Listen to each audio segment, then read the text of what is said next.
This session is to introduce you to the new gateway platform.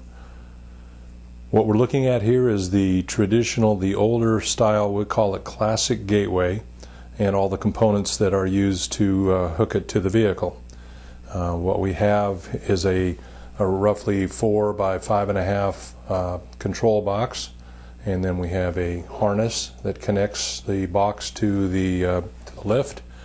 We have a data link harness which connects it to the data port.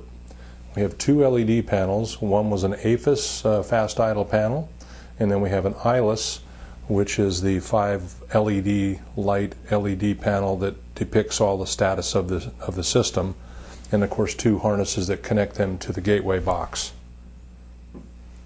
Here we see the new platform. Obviously the difference is the size. We've made it compact. We've shrunk it down to a considerably smaller size, roughly 2 by 3. And what we have is still a connector for the lift. We have the same data harness. As you can see here, we've gone to 1 LED panel now instead of the 2. We've combined the fast idle on the left side and the ILIS LEDs on the right. And then we of course have a harness to connect it to the gateway box. One thing to note on the LED panel is that we've removed one of the LEDs. We now just have an LED that will glow green whenever high idle is requested. We've removed the red LED whenever battery power was dropped to the designated threshold. So this is your new gateway.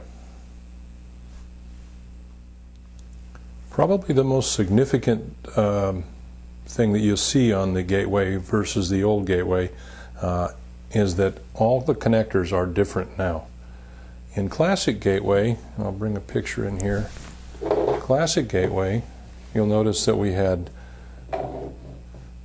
3 6-pin connectors here that could be plugged in backwards, and that could be a catastrophic issue for the module. So we've learned our lessons. We got away from that. Now we are just simply with different connectors throughout the module. One of the last things that we'll cover in this session is that the new module has a jack on here that will allow it to be connected to a laptop computer.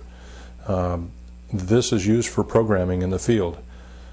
In the classic gateway, if there was an issue with the firmware, we would have to have the module returned to interMotive for an update to the firmware, which means you had downtime, you had to remove it from the bus.